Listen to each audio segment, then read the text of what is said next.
अस्सलामु अलैकुम वरहमतुल्लाहि वबरकातुहू। नाज़रीन, आज मैं बहुत अहम मसला लेकर के आपके सामने हाज़िर हुआ हूँ।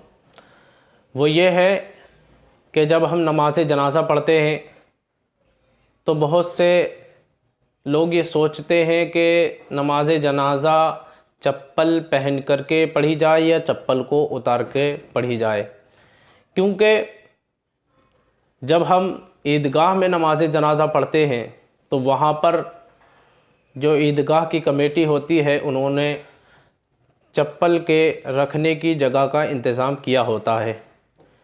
और दूसरी चीज़,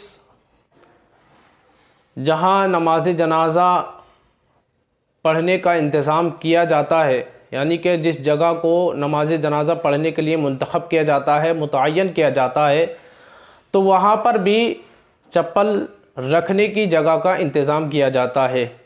लेकिन बात जब आती है, मसला ये पेश तब आता है जब हम सड़कों पर, रोडों पर और दीगर दूसरी जगहों पर जहाँ पर चप्पल रखने के इंतज़ाम नहीं होता है, चप्पल रखने का इंतज़ाम नहीं होता है, तो वहाँ पर हम किस तरह नमाज जनाज़ा को अदा करें। क्या चप्पल पहन करके नमाज जनाज़ा को अदा करें या चप्पल को बिल्कुल ही हटा कर के अपने पास से नमाज जनाज़ा को अदा करें, या फिर चप्पल उतार के उसके ऊपर खड़े होकर के नमाज जनाज़ा को अदा करें। तो इसके बारे में सैयद आला हज़रत फ़ाज़िल बरेलवी अलैहि रहमतुर रिज़वान फरमाते हैं कि नमाज जनाज़ा को चप्पल आप उतारें और उतारने के बाद आप उस पर खड़े होकर के नमाज जनाज़ा को अदा करें। ये बेहतर और अच्छा तरीक़ा है।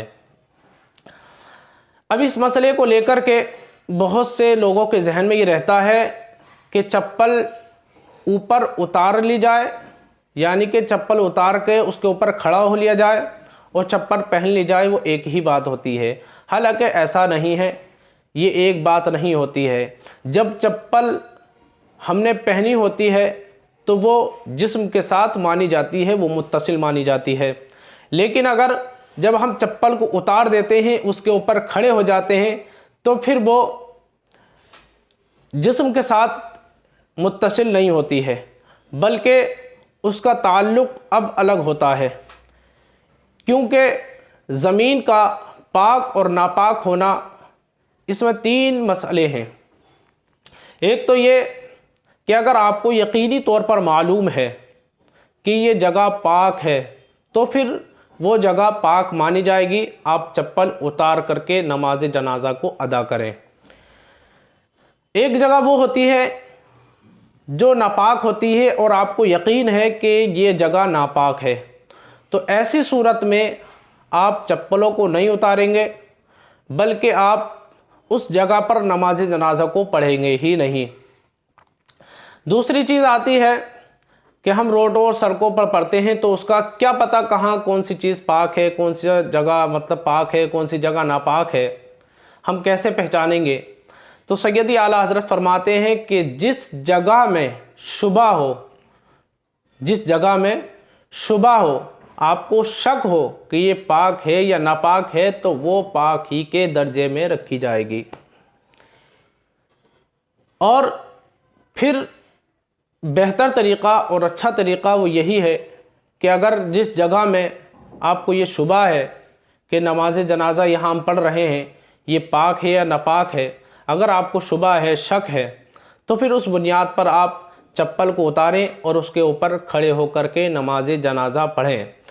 क्योंकि जब अगर ज़मीन नापाक भी हुई तो फिर वो चप्पल आपके और ज़मीन के दरमियान में हाइल हो जाएगी, एक आड़ के तौर पर आ जाएगी, जिसकी बुनियाद पर आपकी नमाज जनाज़ा हो जाएगी। इसलिए बेहतर और अच्छा तरीक़ा यही है कि आप जो है चप्पल उतार करके उसके ऊपर खड़े होकर के नमाज जनाज़ा को अदा करें।